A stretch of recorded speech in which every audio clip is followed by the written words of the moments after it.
I know the one thing we did right was the day we started to fight. Keep your eyes on the prize. Hold on. Keep your eyes on the prize. Hold on.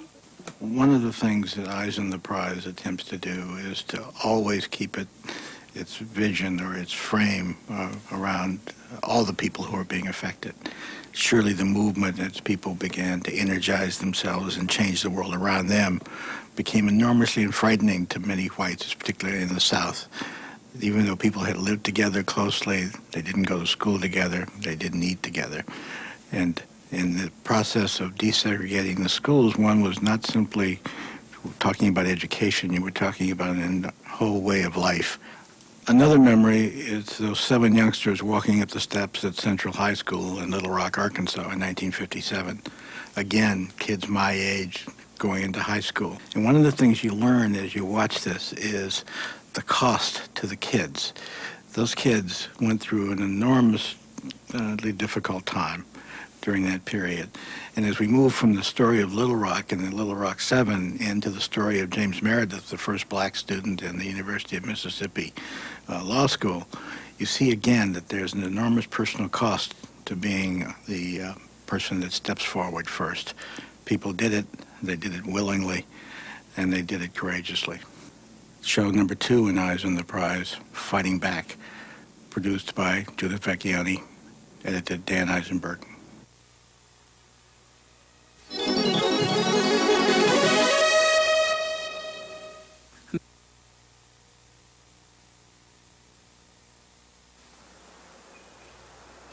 In 1954, the Supreme Court said black children would go to school with white. The South said never.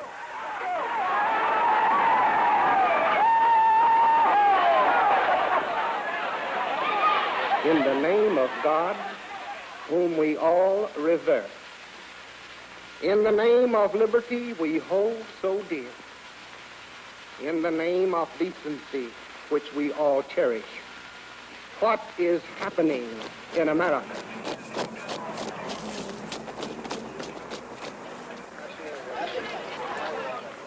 Was this the start of a new civil war? I know the one thing we did right was the day we started to fight. Keep your eyes on the prize. Hold on. Keep your eyes on the prize. Hold on.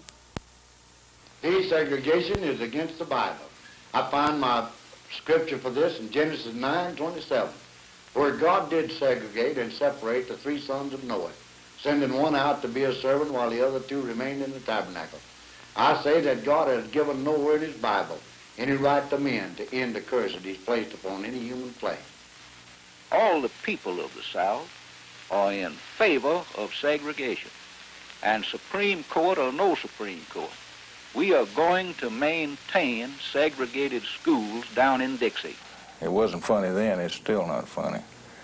But suddenly we have the 14th Amendment that took 100 years, brought on by the Civil War, suddenly must be complied with. Equal treatment under the law. And that was the resistance. They are not going to get equal treatment. What do you mean? Go to school with my little darling? That is why resistance. In the late 1950s, the battle for civil rights was fought in the classrooms of the South. The Supreme Court had ruled in a case called Brown versus Board of Education that segregated schools were unconstitutional under the 14th Amendment. Many Southerners saw the decision as an attack on their heritage and traditions. The battle lines were drawn. I think we were not really quite prepared for the extent to which the South would resist the implementation of the Brown decision. In fact, the shutting down of the NAACP in Alabama the resistance evidenced in places like Virginia and Arkansas, the legislative investigations committees in Florida and in other states really frightened us. And the white resistance could also be violent. In February 1956, a black woman named Autherine Lucy was quietly admitted to the all-white University of Alabama. But the night after she arrived, students and townspeople began a riot.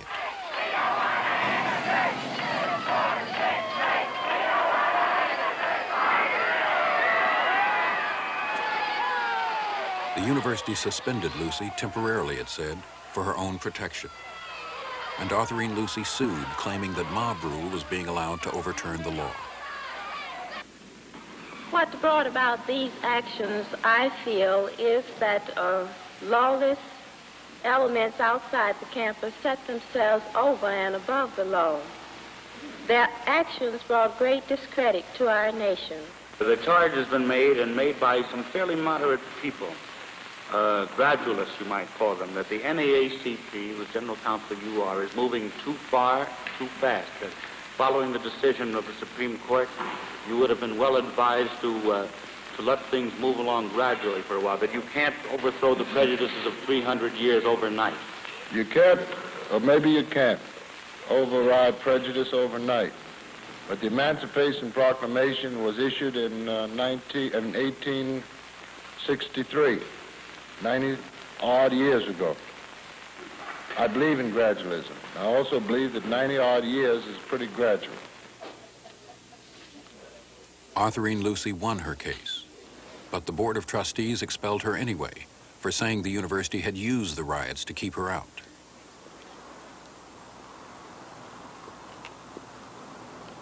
Across the South, the Lucy case gave resisting whites hope. If they were willing to use violence to fight the law, it seemed they could keep black children in black schools.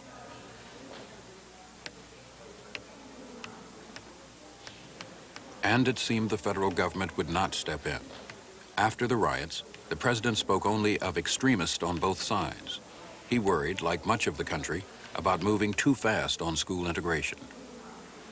I personally believe if you tried to go too far, too fast in laws in this delicate field that has involved the emotions of so many millions of Americans, you're making a mistake. I believe we've got to have laws that go along with education and understanding. And I believe if you go beyond that at any one time, you cause trouble rather than benefit.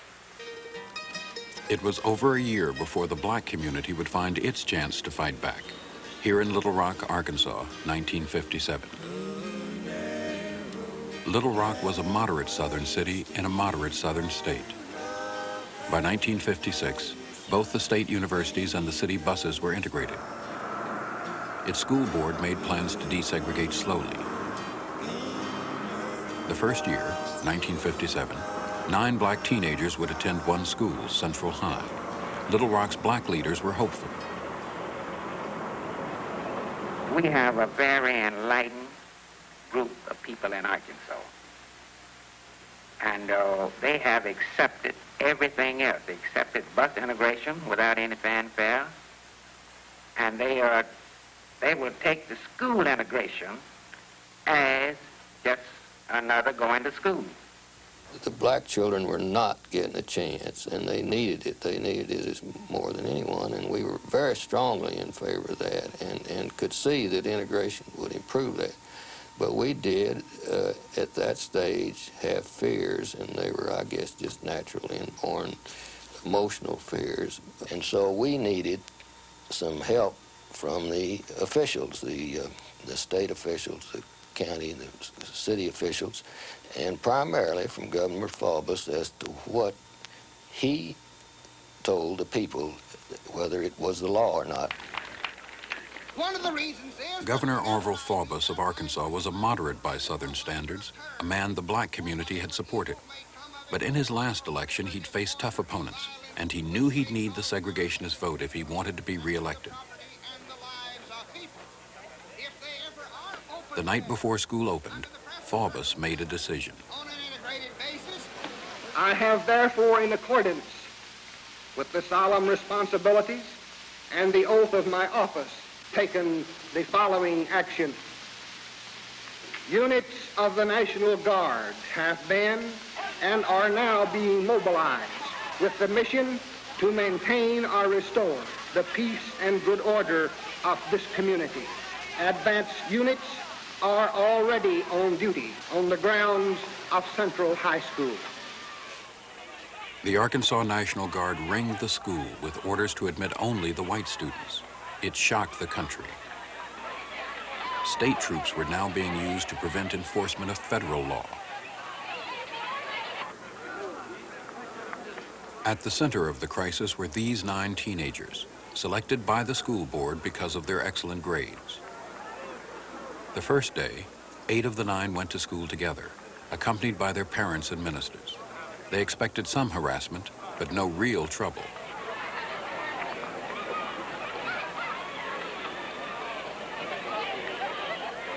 You could cut it with a knife, the tension outside the school with these people who had come in from other parts of the state, other states. There were license plates from all other states that were there, people who had come in and were outside our school.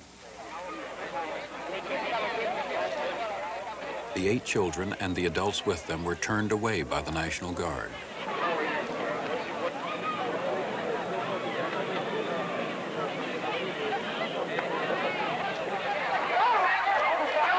The 9th student, Elizabeth Eckford, had missed the call to gather with the others before school.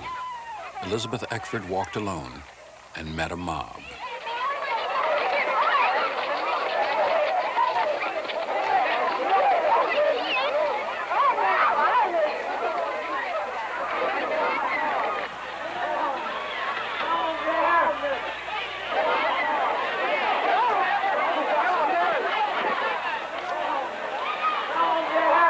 Can you tell me your name, please? Are you going to go to school here at Central High? You don't care to say anything, is that right? This girl here was the first Negro, apparently of high school age, to show up at Central High School the day that the federal court ordered it integrated.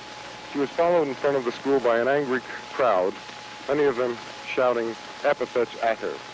Well, it has to be the most frightening thing. I mean, because she had a crowd of white people behind her threatening to kill her. She had nobody. I mean, there was not a black face in sight anywhere. Nobody that she could turn to as a friend, except that this woman came out of the crowd and guided her through the mob and onto the bus and got her home safely.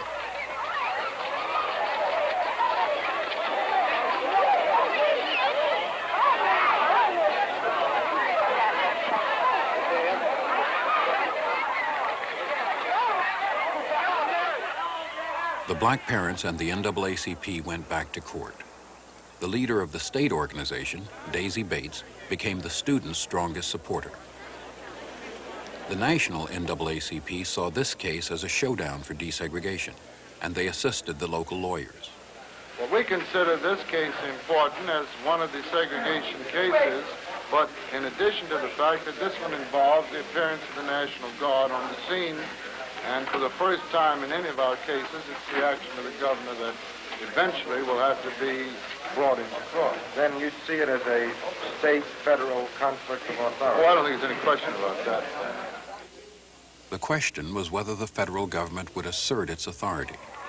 The pressure on the president increased. Defiance of federal law seemed to be spreading. From Little Rock, here to North Little Rock, to Nashville, Tennessee, and to Charlotte, North Carolina.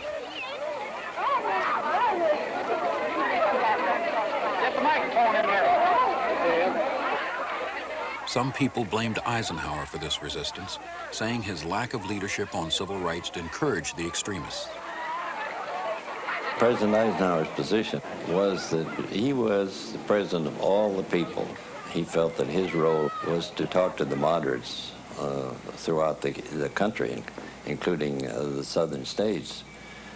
He felt that, and was told by many advisors, that Governor Faubus could be reasoned with, and that an amicable solution could be found in the Little Rock crisis.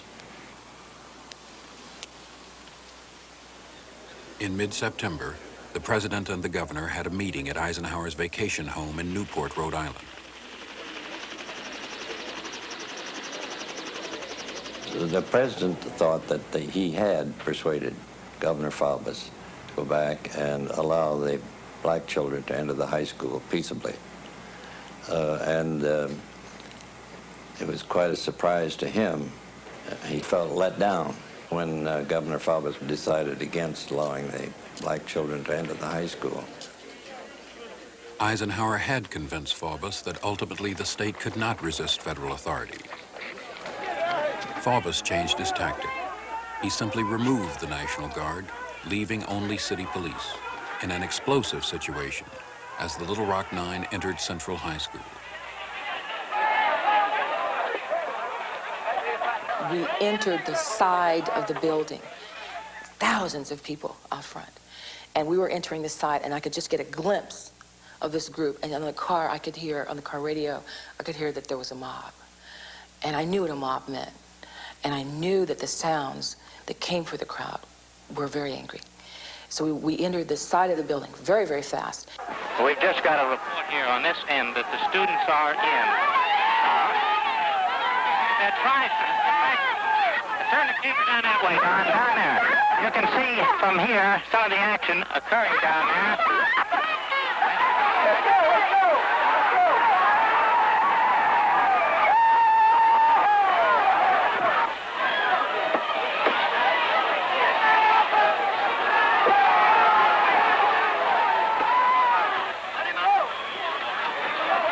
The three of us represented the black press. That was all. And we were on the mall in front of the school, and the word got to the crowd outside that the niggas are in the school.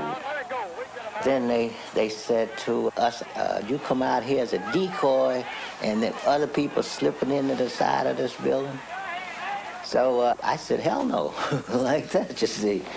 The crowd turned on Hicks and on his companions, Moses Newsom and Alex Wilson.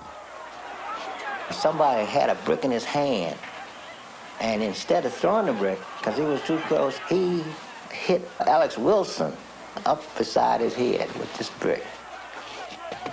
Of course, Wilson was more than 6 feet tall, an ex-Marine. He went down like a tree.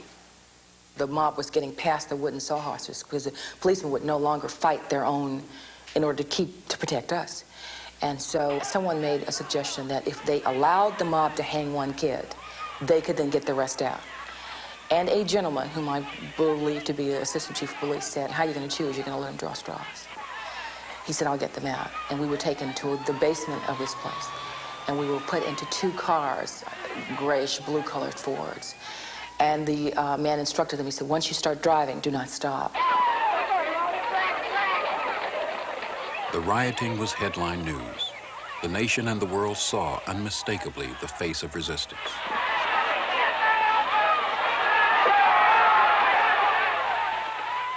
Finally, President Eisenhower realized he had to act, and he did quickly.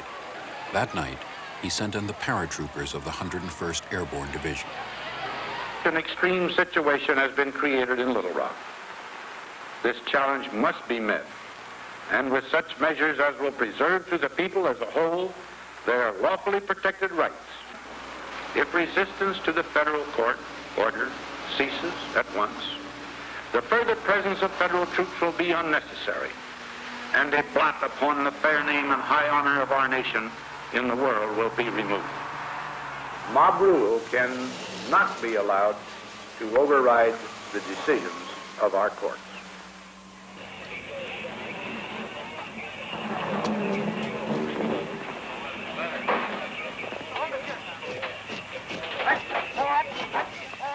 My fellow citizens, we are now an occupied territory.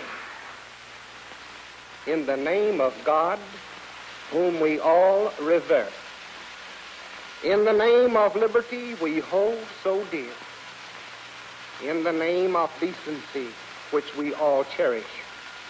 What is happening in America?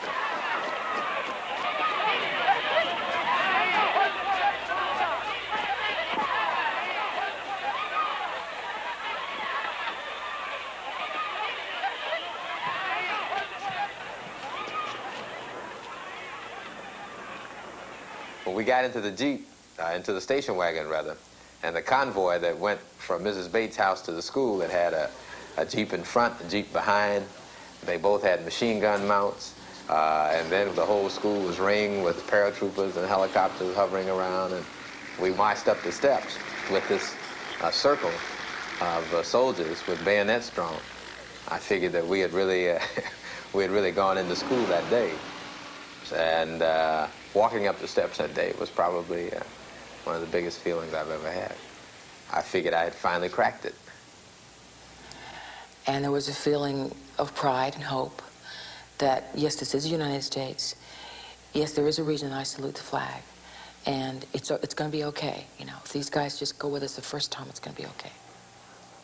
The troops did not, however, mean the end of harassment. It meant the declaration of war.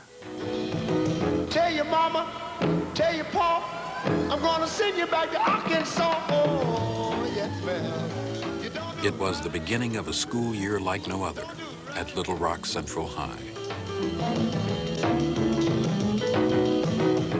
When we got in the school, they then assigned us an individual soldier to walk us from class to class. He waited outside the classroom, and every time the bell rang and classes changed, he would walk us. We'd have our own personal guide walking us to the next class. The troops were wonderful. You know, there was some fear that they were dating the girls in high school. And I don't care what they were doing. They were wonderful. But they couldn't be with us everywhere. They couldn't be with us, for example, in the ladies' bathroom. They couldn't be with us in gym.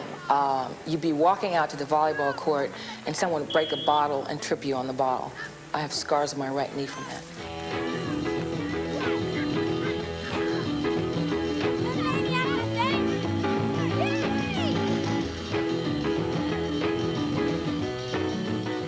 Of course, we couldn't have a normal school, but we had to have as close to normal as possible. And you couldn't follow every student around with a guard into the, you know, the stories were that the male guards were going to the restrooms with the female black students, and you couldn't do things like that, and you couldn't sit with them at the cafeteria. There wouldn't be any integration if you did that. So I'm proud of what we did and what we didn't do. Would you think you could get used to going to school with colored children? Yes, sir, I think so. I mean, if I'm going to have to do it, I might as well get used to it. Well, now, what about this? Do you think that the trouble is with the students here in the high school and in the schools of Little Rock, or is it with the parents, or is it with outsiders, or where is the trouble? I think it's the parents. I mean, I saw, you know, all these crowds out here and men kicking that Negro and everything. And you don't sympathize with that sort of action at all? No, sir, I don't. What do you think? Well, I think it was just downright un-American. I think it was the most terrible thing that has ever been seen in America. I mean, yeah, I guess I'm sounding patriotic or something like that, but I always thought that all men were created equal. And I began to change from being somebody who I considered myself a moderate who, if I had my way, would have said, let's don't integrate because it's the state's right to decide, to someone who felt a real sense of compassion for these students and felt like they deserved something that I had. And I also developed a real dislike for the people that were out there that were causing the problems. It was very unsettling to me. I never had anything to do with any until he came here. I mean, they never lived, well, what you'd say, close enough to us, or we just never were around them, really. Isn't that part of what makes it difficult when you live 15 or 17 years of your life and then start doing something different all of a sudden? Well, I think, like if a Spanish or a Chinese person came here, it wouldn't be hard to get along with them. It's just that the Negroes are what you might say more different to us than a Spanish person might be.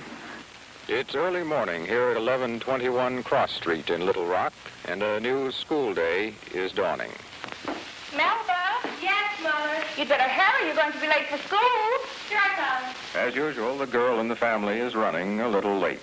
The girl is Melba Patillo, 15 years old. You know, I worried about silly things like keeping my saddle shoes straight. What am I going to wear today? The things that a 15-year-old girl does worry about. You know, but also, which part of the hall to walk in that's the safest? Who's going to hit me with what? Is it going to be hot soup today? Is it going to be so greasy that it ruins the dress my grandmother made for me?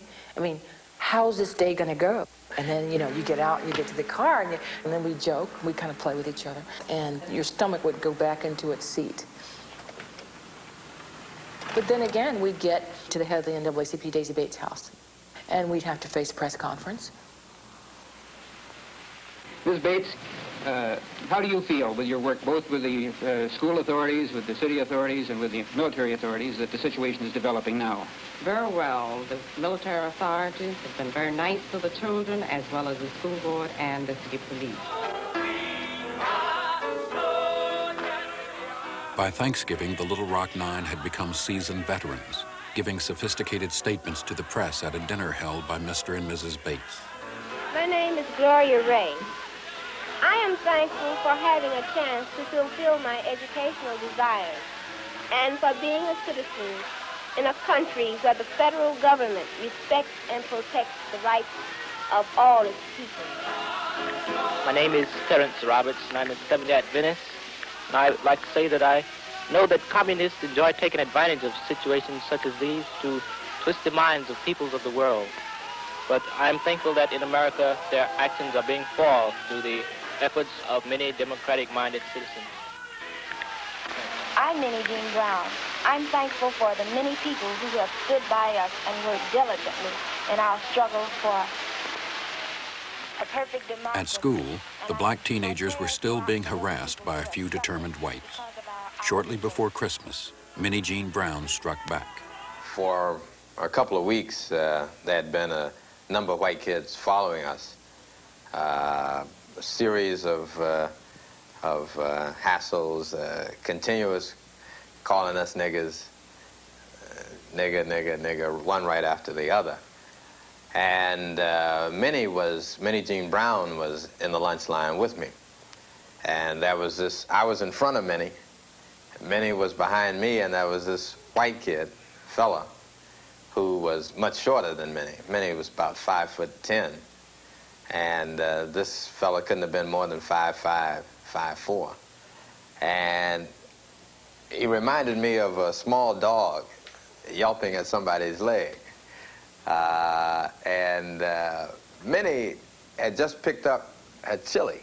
I could just see her little head click. She consciously said to herself, no, Minnie Jean, if you do this, you know you won't be here. But then this was the time of the year when we all didn't want to be there. And before I could even say, you know, Minnie, why don't you tell them to shut up? Minnie had taken this chili, dumped it on this dude's head. It was just absolute silence in the place. And then the help, all black, broke into applause. And the white kids, the other white kids there, didn't know what to do. I mean, it was the first time that anybody, I'm sure, had seen somebody black retaliate in that sense. When Minnie Jean was kicked out of school following the chili incident, maybe 15, 20 students brought cards and gave them out that said 1 down, 8 to go. When school was out in May, they still hadn't given up the fight. They came out with a 2-color card that said, "Ike, go home, Liberation Day, May 29th, 1958, which was graduation day. They were still fighting the battle even then. On May 29th, 1958, Central High School prepared to graduate 601 white students and Ernest Green. We still didn't know whether some outsiders might roll in from some other states and firebomb the place. So we were a little nervous about it, as was Ernest, and he stood around, joked with the students. We were all joking together there, waiting to process in.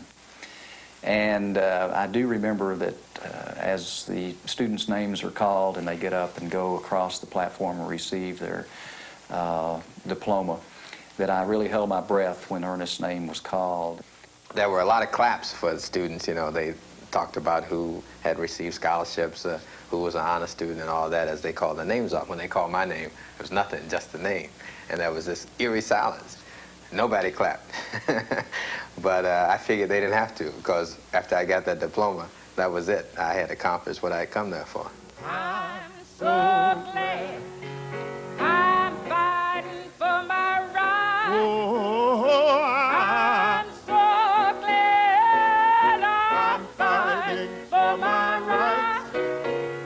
I'm so glad I'm fighting for my rights. Singing glory, hallelujah. Ernest, what's it been like this year? It's been what you expected, or?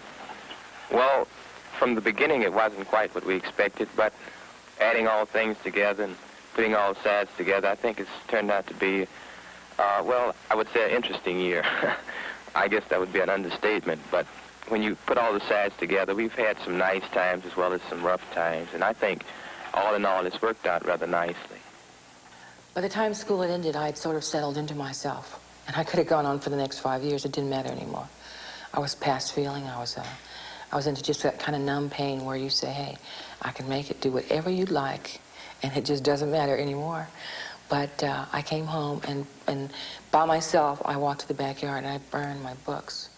I burned everything that I could burn, and I just stood there crying, looking into the fire, and wondering whether I would go back, but not wanting to go back. Melba Patillo didn't have to face that decision. The next year, Governor Faubus closed down all Little Rock's high schools to halt integration. Faubus was so popular that year, he easily won his third term as governor.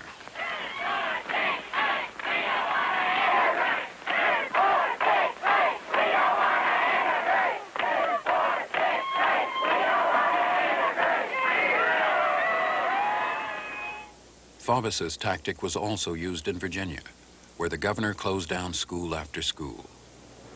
There will be no enforced integration in Virginia. I have the highest respect for the President of the United States. The troops are sent into Virginia. They will patrol empty schoolhouses. Governor Allman closed schools in Charlottesville and Norfolk and other towns, and he called for unyielding rejection of integration.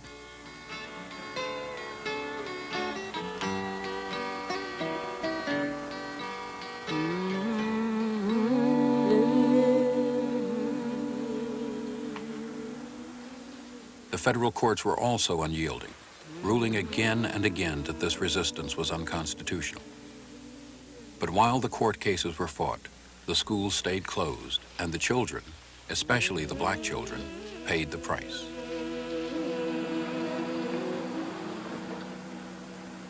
So the crisis in school desegregation continued.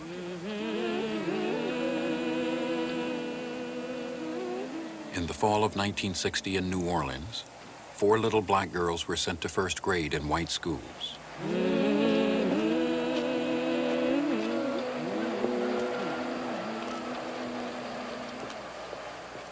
It caused a citywide riot.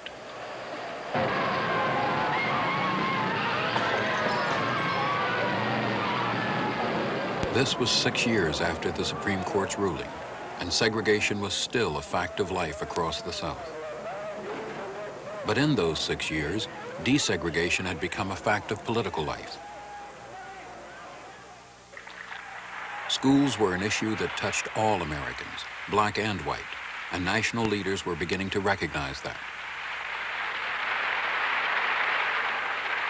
Can we honestly say that it doesn't affect our security and the fight for peace when Negroes and others are denied their full constitutional rights? When we in this country... This kind of rhetoric raised black hopes that the new president would lead the nation in a new commitment to civil rights. In 1961, a black man named James Meredith would test that commitment when he filed suit for admission to the University of Mississippi. His lawyers were Jack Greenberg and Constance Baker Motley of the NAACP. When the Meredith case was filed, it coincided with the Freedom Riders' arrival in Mississippi, which, of course, was not a good context in which to bring that suit. But those were historical developments which we could not control because it was a genuine revolution on the part of black people.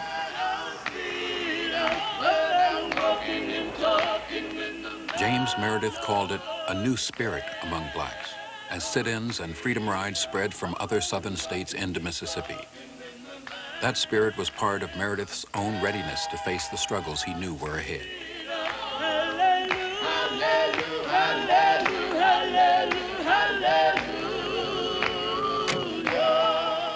What made you decide on Ole Miss? Well, I thought that I should get an education in my own state. And of course, Ole Miss, to my knowledge, is the best university in the state. And also, it's the only school that offers the courses that I'm particularly interested in. Well, you say you were interested in going to the University of Mississippi even as a boy. Were you aware at that time that Negroes did not go to the University of Mississippi?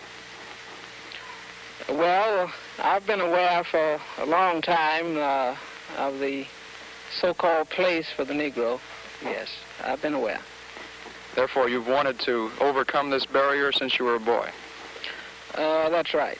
I think that the facade that he would present to the public was one that was somewhat cold, somewhat cocky, but it was necessary to do that in order to protect himself, because after all, he was a human being with feelings, with fear. Friends, I'm a Mississippi segregationist, and I am proud of it. Mississippi, from its governor on down, was the most militant of the segregationist states.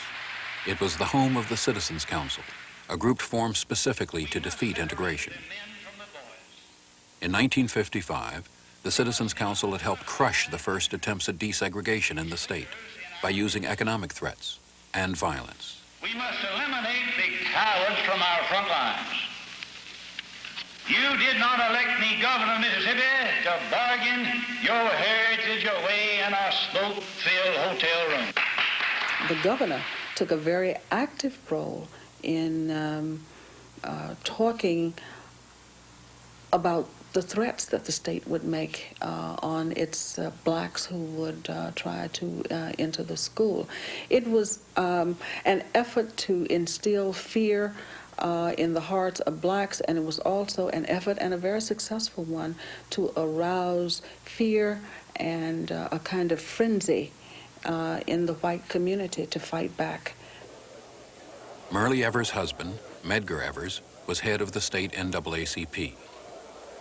Evers himself had once tried to integrate Ole Miss, and now he counseled James Meredith. It was a long, hard legal battle. Finally, after 9 months, the district court ruled there was no policy of segregation at Ole Miss. It was so unreal for the Mississippi to argue and for the judge to hold that there was no policy of segregation at the University of Mississippi. Everyone in the state of Mississippi, and I'm sure almost everyone in the entire country, knew that there was segregation in the state of Mississippi. And for the university to assert that there was no segregation, and for the court to find that there was no segregation, was just like a land of fantasia. The Court of Appeals reversed the decision, ruling Ole Miss must accept James Meredith. The question then, as in Little Rock, was who would enforce the order, a question the court asked directly to the president's representative. It was always clear as crystal, and I personally made a commitment, knowing the president would back it up, to the Fifth Circuit sitting en banc, all 9 of them, that whatever force was necessary to make their order effective would be applied. I have made my position in this matter crystal clear. I have said in every county in Mississippi that no school in our state will be integrated when I am your governor. I now call on every public official and every private citizen of our great state to join with me in refusing in every legal and every constitutional way, and every manner available, my friends, to submit to illegal usurpation of power by the Kennedy administration. The conflict was crystal clear, but the politics were not. The president and his advisors were determined Meredith would go to Ole Miss. But Kennedy was also determined to avoid direct involvement, which could cost him key Southern Democratic support. The president wanted a political solution. And caught in the politics was Ole Miss. The Board of Trustees supported Barnett. Most of them did not want to integrate, but they didn't want to see the university shut down because of James Meredith.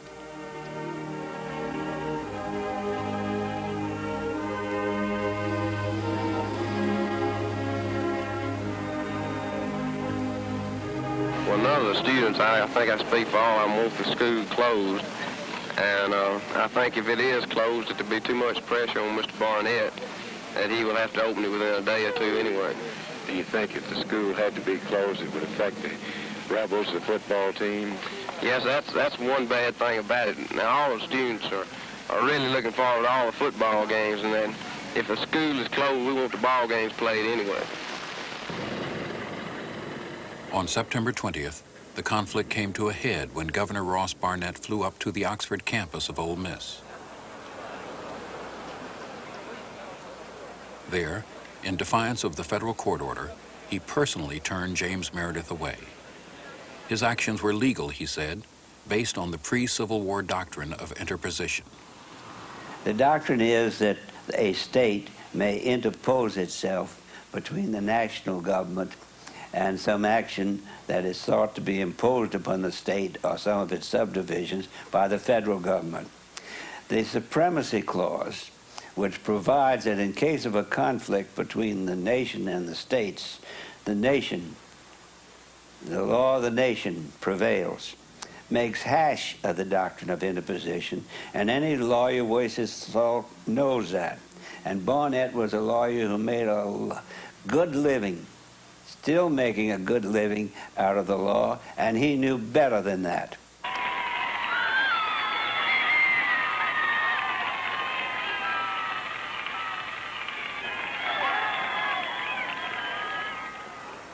Five days later, on September 25th, armed with more court orders on his behalf, James Meredith tried again to register at the University of Mississippi, this time at its Jackson office, and this time accompanied by John Doerr of the Justice Department and U.S. Marshal James McShane. This is Hagan Thompson at the State Office building in Jackson. James Meredith has just arrived in the custody of federal officials and apparently making his way up to the 10th floor to register. And in they go, and we'll switch now in just a moment. The crowd is booing lustily inside the Woolfolk building. Have a crowd of several thousand inside and out. Is it already? Again, Governor Barnett was waiting. I took an oath when I was inaugurated governor of this state to uphold and to try to maintain and perpetuate the laws of Mississippi. Gentlemen, my conscience is clear. I'm abiding by the Constitution of the United States and the Constitution of Mississippi and the laws of the state of Mississippi. I got to admit, I was surprised when I got to the door of the Regent's office, and when the door opened, there was on the threshold was the governor of the state of Mississippi there blocking the door. I got to say to you that I didn't anticipate that. And he had a proclamation, and he read it, in which the end line was, I refuse to register you under the authority of the laws of the state of Mississippi. So we left. Once again, a governor's action had created a constitutional test. Now the question was, would President Kennedy use the U.S. Army, as President Eisenhower had? Kennedy was still reluctant. Instead, he tried secret telephone negotiations with Governor Barnett. Well, now, will you talk? I just don't understand the situation down here. Well, the only thing is I got my responsibility. This is not my order. I just have to carry it out. So I want to get together and try to do it with you in a way which is the most satisfactory and causes the least chance of damage to people in Mississippi. That's my interest. All right. Would you be willing to wait a while and let the people cool off on the whole thing? Till how long? Could you make a statement to the effect, Mr. President, that under the circumstances existing in Mississippi, that there will be bloodshed. You want to protect the life of James Meredith and all other people. And under the circumstances at this time, it just wouldn't be fair to him or others to try to register him. Well, then, at what time would it be fair? Well, we could wait. I don't know. It might be in 2 or 3 weeks. It might cool off a little. Well, would you undertake to register him in 2 weeks? Well, now, you know, I can't undertake to register myself, but you all might make some progress that way. Yeah, well, we'd be facing it. Unless we had your support and insurance, I'm going to cooperate. If the federal government had told Governor Barnett, we're coming in and we're going to maintain order and we're going to register Meredith, they would have had my complete respect and cooperation. They didn't do that. And by the same token, the governor was so obsessed with the idea of maintaining our way of life that was the ultimate objective. And with those two points of view, and with the two political leaders trying to make each other look as good as they could, the situation just got out of hand. The situation in Oxford was becoming very tense as hundreds of people streamed into the area to defend Ole Miss and the Southern way of life. We have had reports throughout, not merely the students, but of all kinds of people pouring in cars in order to prevent Meredith from being admitted to Ole Miss. One has to remember also that that was the squirrel hunting season in Mississippi, so there were literally hundreds, thousands of guns. Every pickup truck had a couple of guns in it, and so that the situation was really very dangerous.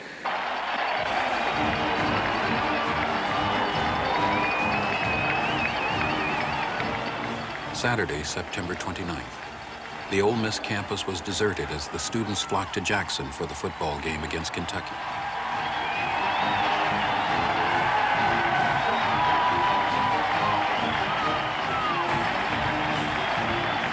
The halftime speaker was Governor Ross Barnett.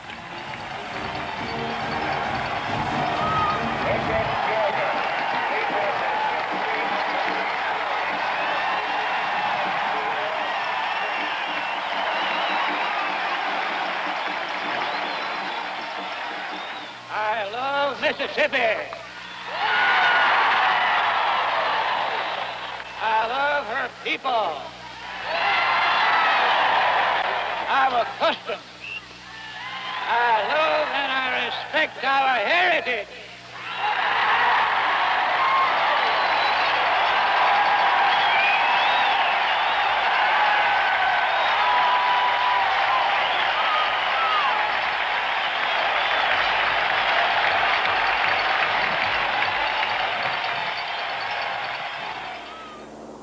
The next day, Sunday, September 30th. Finally, President Kennedy decided the time had come to enroll James Meredith at Ole Miss. He sent several hundred U.S. Marshals to the campus to prepare, and he announced he'd make a special speech to the state that night. Sunday evening, when I flew down in a government plane to the airstrip at the University of Mississippi, and we had marshals already down there. We had about 400 or 500 marshals sworn in as from the prison guards, from the Border Patrol, from the U.S. Marshals Service, from any other place we could find reasonably trained law enforcement officers. And they were themselves an irritant to the students who were returning from a football weekend. And we had no place to sort of hide the marshals. We were around the Lyceum building, which was the center of the campus, and unbeknownst to us, a sort of a tradition and a place of great honor. Students came, and of course, they saw the marshals. I know I got angry when I saw the marshals. It seemed a betrayal. It made me mad. You know, why are these people here when we haven't done anything? And people have behaved themselves, and you know, what is going on? And I caught myself really with some of these feelings. After the marshals had secured their positions, James Meredith was flown into Oxford Airport and driven to a secret location at Ole Miss. The crowds didn't know where he was, but they knew he was on campus. And at 8 o'clock, just as the president went on the air, Ole Miss turned into a battlefield.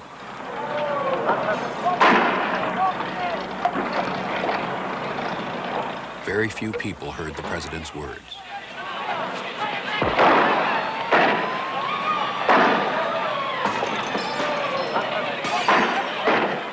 Americans are free and sure to disagree with the law, but not to disobey it. For in a government of laws and not of men, no man, however prominent or powerful, and no mob, however unruly or boisterous, is entitled to defy a court of law. The eyes of the nation and all the world are upon you and upon all of us. The marshals were ordered not to use guns against the rioters, who were shooting and throwing Molotov cocktails. And the rioters were targeting the media, smashing cameras and attacking reporters.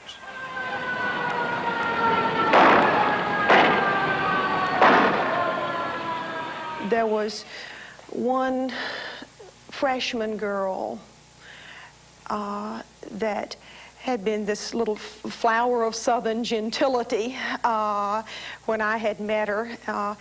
And she came up to me, and her face was absolutely contorted, and I almost didn't recognize her. And she was absolutely furious because she had picked up a brick and thrown it at a marshal, and it had only hit him in the head and scratched him, and she had not put his eye out. Well, you see, we got to get order up there, and that's what we thought we were going to have. President, please, why don't you give an order up there to remove me? How can I remove him, Governor, when there's a riot in the street and he may step out of that building and something happen to him? I can't remove him under those conditions. People are wiring me and calling me saying, well, you've given up. I said, I had to say, no, I'm not giving up any fight. Yeah, but we don't I never give up. I have courage and faith, and we'll win this fight, you understand? That's just the Mississippi people. Yeah, I understand, but I don't think anybody, even in Mississippi or any place else, wants a lot of people killed. Oh, no. And that's what, Governor, that's the most important thing. I'll issue any statement any time about peace and violence. While the president and the governor argued, the riot worsened. Finally, Katzenbach asked the White House for troops.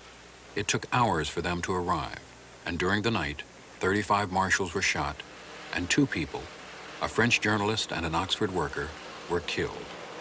But by dawn, the army had restored order. Of course the president's going to win in the end. He's got the whole armed forces of the United States. He can call in the Air Force. He can bring Navy ships up the Mississippi River. He can call out the Army as he did. He can drop parachuters in. I suppose he could shoot missiles at Oxford, Mississippi. So he's going to win at the end.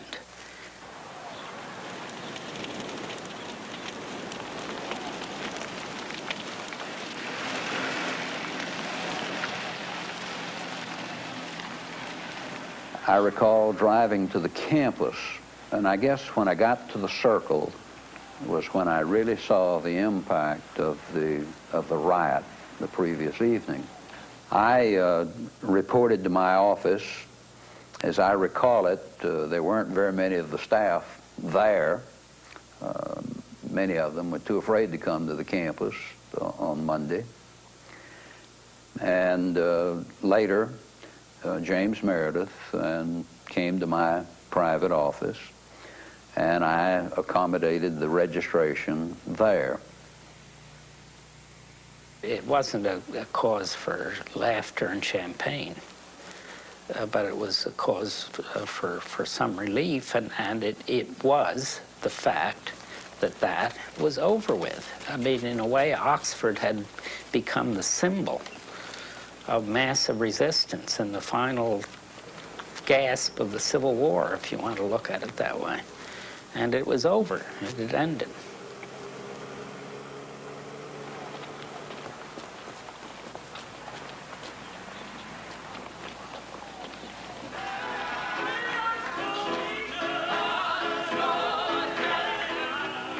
There's been a great deal of turmoil and conflict. 2 people have been killed. Do you have any feelings of guilt? Have you given that any second thoughts?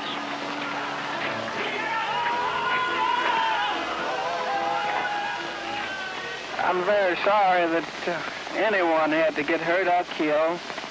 But of course, I think that's an unfair question to me. I don't believe any of you believe that I had anything to do with that. How are you getting along in school, sir? Just fine, just fine. How are the students have been talking to? Has there been any reaction? No, just acting like students, I suppose. Is this a kind of a lonely life for you, despite all these people around you? I've been living a lonely life a long time.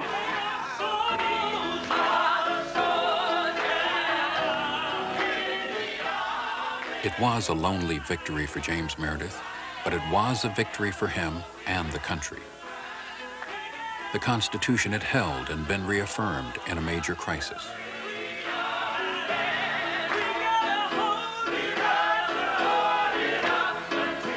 Thousands of black people felt the victory and saw James Meredith as an example to follow, a symbol, like the Little Rock Nine, of their own power to move the nation.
Eyes on the Prize was produced by Blackside Incorporated, which is solely responsible for its content. Major